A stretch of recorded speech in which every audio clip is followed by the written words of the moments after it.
두 번째로는 우리가 최근에 나온 그 농지법 개정안에 대한 부분들이 되겠습니다. 농지를 갖고 계신 분들 같은 경우에는 이 내용이 진짜 중요하다고 볼 수가 있는데요. 예전에는 우리가 농지 갖고 계신 분들 같은 경우에는 농막이라고 하는 것들을 우리가 이용할 수 있었는데, 이 농막법이 조금 더 완화가 돼서 사실 그 농지를 갖고 계신 분들이 어떤 주택을 내가 만들어 가지고 쉼터의 개념으로 이거를 활용할 수가 있다. 근데 중요한 거는 뭐냐면은, 우리가 농지 안에서 농막이라고 하는 것들은 사실은 우리가 뭐 어떤 전용들이 내거나 이런 부분들이 없습니다. 농사를 짓기 위해서, 사실은 농사를 짓기 위해서는 사람이 거기서 머무르기도 해야 되고, 농사 관련된 여러 가지 뭐 부속물들을 우리가 적재해서 쌓아놔야 되는 부분들이 있기 때문에, 농업용으로 우리가 필요한 농막 같은 경우에는 전용비가 필요 없었죠. 그래서 굉장히 많은 혜택을 받을 수가 있었는데, 이 농막의 한계점이 많이 있었습니다. 이런 것들을 우리가 개선하고, 또 농지에 대한 활성화를 우리가 적극적으로 하기 위해서 쉼터라는 개념을 이제 만들었는데, 이 쉼터 같은 경우에는 핵심적인 건 뭐냐면, 농막하고 비슷하지만 내가 이것들을 사용도 할 수 있으면서도 이거를 숙박용으로도 쓸 수 있다라고 하는 게 엄청난 핵심적인 요소가 되겠습니다. 그래서 농지 전용비를 내지 않아도 우리가 농막이라고 하는 농막에 약간 업그레이드된 쉼터를 우리가 만들므로 인해서 숙박용으로도 우리가 사용할 수가 있다. 근데 이거를 하기 위해서는 절차적인 게 이제 필요한데, 이 절차가 어떻게 되느냐, 오늘 이 부분에 대해서 같이 한번 확인해 보도록 하겠습니다.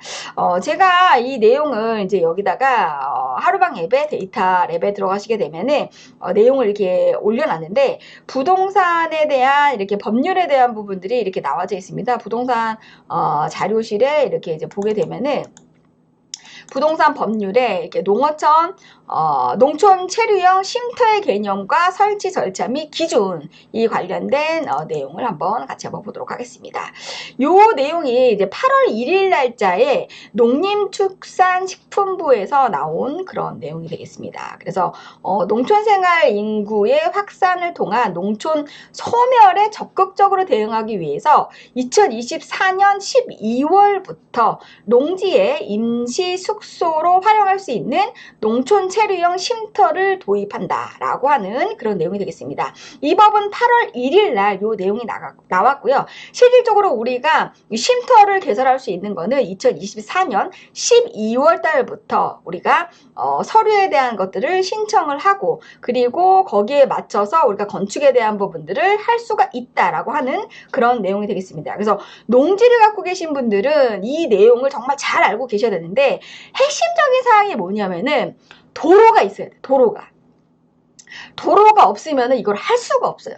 그래서 우리가 지금 현재는 어떻게 되죠? 맹지인데 안에서 농사를 짓고 있다라고 했을 때, 실질적으로 맹지도 농지 같은 경우에는 우리가 도로를 낼 수 있는 방법이 있습니다. 그 방법이 이제 우리가 1차적으로 이제 그 내용을, 방법이 있기 때문에 그 방법대로 우리가 조치를 취해야 되는 거고, 그리고 나서 우리가 쉼터에 대한 부분들을 구성을 할 수가 있다. 그래서 농지를 갖고 계신 분들은 맹지인데 내 땅에 도대체 어떻게 하면 이거를 도로를 낼 수 있을 것인가, 이거를 많은 분들이 아직까지도 모르고 계신데, 이런 내용들은 정말 준비된 자만이 우리가 알 수가 있다. 그래서 남들은 어떻게 하는지 한번 물어보세요. 그래서 우리가 지목이 농지인 것 같은 경우에는 우리가 정말 농지 취득하기가 정말 어려운데, 농지를 잘 알게 되면은 진짜 돈을 벌 수 있는 방법이 진짜 많아요. 예, 그래서 실질적으로 잘 모르겠으면은 농사 지으시는 분한테 가서 물어보시면 그분이 정말 자세히 안내를 해줄 거예요. 저도 농사를 안 지다 보니까 잘 모르지만 법률적인 부분이나 행정적인 절차는 어떻게 해야 되는지는 알고 있어요. 그렇기 때문에 많은 분들이 우리가 돈 되는 정보, 그 다음에 유익한 정보를 그냥 얻으려고 하면 절대 안 됩니다. 내가 그렇게 노력도 안 하고 이런 정보를 알 수 있다? 그런 정보는 알 수가 없습니다. 그렇기 때문에 정말 노력을 해야 되고, 내가 내 발로 열심히 뛰어야 된다. 그래서 중요한 건 오늘 농어촌 체류용 쉼터에 대한 개념을 좀 더 자세히 알아보도록 하겠습니다. 여기 보면은 첨부 파일에 이렇게 나와져 있습니다. 첨부 파일에 나와져 이렇게 있는데, 농림축산식품부에서 이제 이런 내용들이 이렇게 나와져 있어요. 우리가 좀 크게 내용을 보도록 하겠습니다. 200%로 해서 이제 보도록 하겠습니다. 올해 2024년 12월부터 숙박이 가능한 농촌 체류용 쉼터를 도입을 한다. 그래서 농촌 생활 인구를 늘려서 경제 활력을 높인다라고 하는 그런 내용이 되겠습니다. 그래서 앞서 제가 말씀드렸던 내용들 중에 실질적으로 가장 중요한 거는 올해 12월 달부터 이게 가능하다라고 하는 그런 내용이 되겠습니다. 그래서 앞서 이제 이런 내용들보다는 이제 중요한 거는 뭐냐면은 이걸 그래서 어떻게 할 수 있느냐, 이게 제일 중요한 겁니다. 그래서 농촌 체류용 쉼터 같은 경우에는 뭐냐면은 연면적 33제곱미터 이하가 되겠습니다. 연면적 33제곱미터는 뭐죠? 10평이죠, 10평. 10평이야. 그러니까 최고 10평까지는 우리가 건축을 할 수가 있는데 데크와 정화조가 묻어나는 그 구간은 별도로 해서 실질적으로 쓰는 면적을 10평까지는 우리가 건축을 할 수 있다. 그래서 이 건축에 대한 부분들을 우리가 해가지고 어떻게 하냐면은 이거를 갖다가 숙박을 할 수 있다고 하는 게 진짜 중요한 거죠. 숙박. 그래서 처마, 외벽 중심선에서 1m 이내까지 허용이 된다. 그래서 처마가 이제 허용이 되고 데크 같은 경우에는 가장 긴 외벽에서 1.5m를 곱한 면적까지 허용이 되고 주차장을 한 면을 허용한다. 예, 대박이죠. 그냥 내가 진짜 뭐 농지에서 조용하게 내가 지금 쉴 곳을 진짜 만들고 싶다고 하시는 분들은 엄청난 혜택입니다, 이게. 그래서 처마나 데크가 없는 경우는 이렇게 오른쪽 화면처럼 이렇게 심플하게 만드시면 될 것 같고요. 처마와 데크가 있을 경우에는 이렇게 우리가 실질적으로 연면적 10평 안에서 이렇게 지붕을 이렇게 하면 되고 데크를 앞쪽까지 이렇게 빼면 된다. 그래서 안의 면적은 10평이다. 우리가 오피스텔 같은 경우에도 전용 면적이 10평 같은 경우에는 엄청 넓습니다. 엄청. 그래서 혼자가 아니고 둘이서도 충분히 이 안에서 쉼터뿐만이 아니고 사실 숙박시설로도 가능한 게 사실 요 쉼터의 개념이 되겠는데 그 대신 어떻게 되죠? 농사를 반드시 져야 되죠. 농사를 반드시 지면서 그 안에 농막보다 훨씬 더 업그레이드된 이러한 쉼터를 우리가 조성을 할 수가 있다. 그래서 영농의 의무는 무조건 있어야 되는 부분들이다 라고 하는 거. 그리고 제한 지역이 있습니다. 이 농막을 설치할 수 없는, 이 쉼터를 조성할 수 없는 지역은 뭐냐면은 붕괴 위험 지역 등 특정 지역에 설치가 제한되는 지역에서는 이게 쉼터를 허용할 수가 없다. 근데 이런 지역은 사실은 거의 좀 극히 드문 부분인 거기 때문에 대부분이 우리가 쉼터를 조성할 수가 있다라고 하는 거. 그래서 쉼터로 전환이 가능한 농막에 대한 기존에 있는 농막을 쉼터로 우리가 바꾸기 위해서는 첫 번째 어떻게 되냐? 쉼터의 입지 기준을 충족해야 된다. 그리고 쉼터 면적 기준 연면적 33제곱미터가 부합하면 이거를 쉼터로 전환이 가능하다. 그리고 쉼터로 설치 신고를 하고 농지대장에 등재를 해야 된다라고 하는 부분. 그리고 전환기간 3년 내 쉼터로 신고 시 양성화를 할 수가 있다라고 하는 거. 그리고 농막 제도를 우리가 개선을 한다. 연면적 20제곱미터 이하로 기존의 농막들은 이렇게 20제곱미터 이하로 할 수가 있고 주차장 한 면을 설치를 허용을 하고 농지대장 등재를 의무화한다라고 하는 거. 그래서 이러한 내용들이 지금 현재 요번에 바뀐 그런 내용이 되겠습니다. 그래서 왼쪽에 우리가 이거를 실질적으로 한번 내부를 한번 보도록 하겠습니다.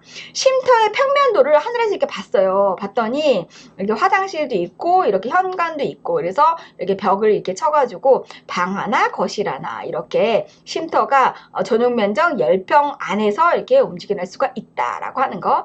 그래서 쉼터를 전체적으로 봤을 때 이렇게 농사 짓는 전체 비율의 면적이 이렇게 있게 되겠고요. 그 다음에 A 같은 경우에는 주차장, 차량 한 대를 우리가 댈 수 있는 주차장이 이렇게 되어 있고 B 같은 경우에는 체류용 쉼터, 그리고 C가 지금 현재 도로가 되겠고요. 그 다음에 D가 용빛으로, 그러니까 우리가 농사 짓는 물이 지나갈 수 있는 곳이고, 그 다음에 C 같은 경우에는 도로에서 바로 주차장이 바로 이렇게 인접해서 들어갈 수 있고 바로 옆에가 체류용 쉼터로 이렇게 지금 현재 배치도의 예시가 이렇게 나오고 있습니다. 그래서 우리가 쉼터를 조성하기 위해서는 지목이 전이지만 도로가 없는 지목이 전은 우리가 농막 쉼터를 우리가 이렇게 구축할 수가 없다라고 하는 게 핵심적인 내용이 되겠습니다. 그래서 우리가 전체적인 내용에 대한 것들을 한번 대략적으로 한번 보도록 하겠습니다. 농촌 체류용 쉼터의 도입의 방안은, 도입 배경은 뭐였냐면은 사람들이 그 농지에 대한 부분들에 대해서 막 그 농지증에 대한 부분들이나 뭐 이런 부분들에 대해서 사실은 뭐 취득하기도 어렵다 보니까 실질적으로 농지에 대한 활용 방안이 계속적으로 농사 짓는 사람들의 어떤 한계에 부딪히고, 그러다 보니까 우리가 농촌 생활에 대한 부분들에 대해서 사실은 농지 취득이 어려운 부분들이 있기 때문에 계속적으로 농지가 또는 시골 생활이 굉장히 어려워지는 부분들. 그래서 농촌 생활의 기농기촌 인구를 우리가 활성화시키기 위해서 법을 조금 완화를 해야겠다라고 하는 것들이 사실은 핵심적으로 이 법이 도입이 되는 그런 배경이다. 그리고 농촌의 생활 인구 확산, 그 다음에 농촌의 소멸에 대응하기 위해서 손쉽고 저렴한 비용으로 농촌 생활의 체험 기회를 확대할 필요가 있다라고 하는 게 본 법을 우리가 도입하게 된 그런 배경이다라고 할 수 있습니다. 근데 이제 문제점의 어떤 개선 방안은 뭐냐면, 농막은 주거 용도로 사용할 수 없으나 사실상 숙소 사용에 따른 화재 등 불법 농막에 대한 문제점이 계속적으로 발생을 했다라고 합니다. 그래가지고 농촌 체류형 쉼터를 도입함으로 인해서 농막 기능을 개선을 한다. 그래서 농촌 체류형 쉼터 같은 경우에는 본인이 소유하고 있는 농지여야지만 되는 부분들이 있고요. 간단하게 우리가 신고로 설치를 할 수 있다. 그리고 최소한의 입지에 대한 부분들, 그 다음에 안전, 시설 기준만 우리가 말을 한다면 쉼터를 조성을 할 수가 있다라고 하는 그런 내용이 되겠습니다. 그래서 우리가 농촌 체류형 쉼터에 대한 어떤 개념 같은 경우에는 도시민의 주말 체험 영농과 농촌 체류 확산을 위한 임시 숙소 등으로 활용하기 위해 설치하는 그런 시설이다라고 하는 거 보시면 되겠고요. 우리가 이 체류형 쉼터 같은 경우에는 가설 건축물 형태인 거기 때문에 실질적으로 전용비 부담이나 이런 게 없는 거기 때문에 그냥 내가 농지 안에 가설 건축물을 지금 현재 그 형태 안에서 실질적으로는 활용 자체는 내가 쉼터뿐만이 아니고 숙박시설로도 내가 이용을 할 수가 있다라고 하는 그런 내용이 되겠습니다.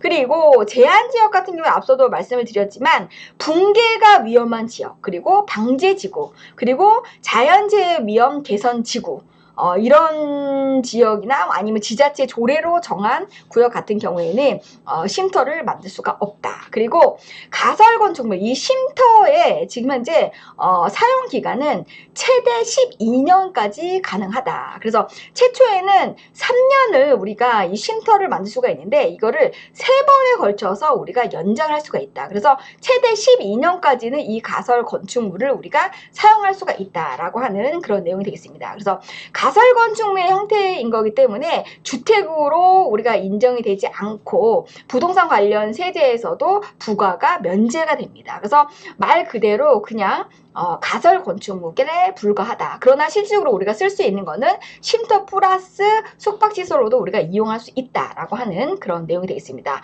그러나 이제 가장 중요한 것은 가설 건축물에 대한 어떤 신고라든지 농지 대장에 반드시 등재를 해야 된다라고 하는 게 핵심적인 내용이 되겠습니다. 그리고 부속 시설로는 사실 데크, 그 다음에 정화조, 처마, 주차장 등 이런 것들은 부속 시설로 설치 기준에 맞게 우리가 설치를 해야 된다. 그래서 주차장을 한 면은 설치할 수 있게끔 허용을 해준다.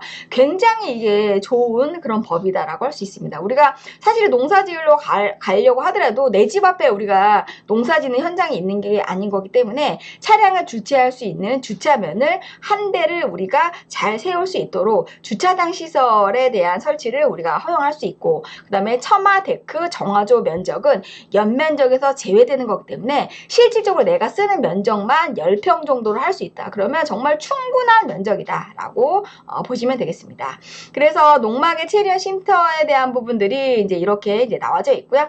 우리가 앞서 말씀드렸던 것처럼 처음에는 우리가 신청을 할 때 3년을 우리가 신청을 할 수 있고, 이거를 3번을 연장을 해서 총 12년 동안 이렇게 만들어낼 수가 있다라고 하는 그런 내용이 되겠습니다. 그래서 농촌 체류형 쉼터 설치 절차에 대한 부분들은 설치 신청서를 우리가 신고서를 이렇게 제출을 하고 신청서를 지자체에 접수를 합니다. 그러면 이게 서류 심사를 통해서 신고증이 이렇게 교부가 된다고 합니다. 그리고 건축법에 의해서 가설 건축물 축조 신고를 이제 제출을 해가지고 민원인이 직접 요거를 신청서를 접수를 해서 서류 검토를 지자체가 이제 하게 되면 민원인은 신고 필증을 이제 받게 됩니다. 그래서 가설 건축물 관리 대장에 등재가 되는 그런 방식이 되겠습니다. 그래서 가설 건축물 축조 신고서를 할 때 첨부 서류는 배치도, 평면도, 대지 사용 승낙서에 관련된 요 내용들을 이렇게 만들어서 신청서를 접수하시면 된다라고 하는 그런 내용이 되겠습니다. 그래서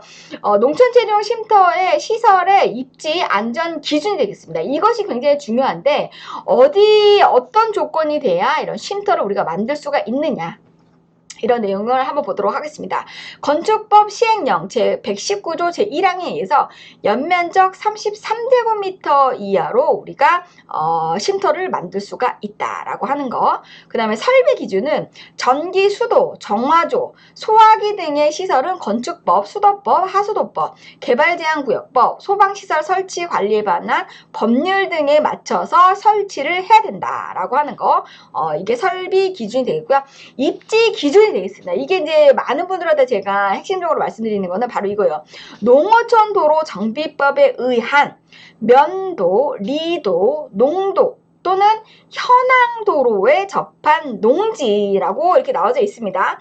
현황도로, 우리가 사실상의 통로, 지적상 도로가 아니어도 현황도로만 가지고도 사실은 우리가 도로다라고 이제 우리가 규정 짓는데, 이 도로는 어떤 도로가 되냐면은 소방차, 응급차, 자동차 통행이 가능한 도로여야 된다라고 하는 규정이 나와져 있습니다. 그래서 사실 여기에 걸릴 수 있는 부분들이 굉장히 많이 있는데, 실질적으로 내가 농사를 지으려고 하는데 그 길 현황 도로 자체가 사실 아주 오래전부터 내가 농사를 짓기 위해서 썼던 도로이어야지만 되고, 이 도로가 사실은 자동차 통행이 실질적으로 가능한 도로라면 여기에서 사실은 우리가 쉼터를 조성할 수가 있다. 그래서 이 부분에 대한 내용들이 사실 지자체 건축과에 우리가 이 내용들을 접수할 때 이 내용이 가장 관건이라고 할 수 있게 되겠는데요. 이 내용만 우리가 갖춰낸다고 하면은 실질적으로 쉼터를 조성할 수가 있다라고 하는 그런 내용이 되겠습니다.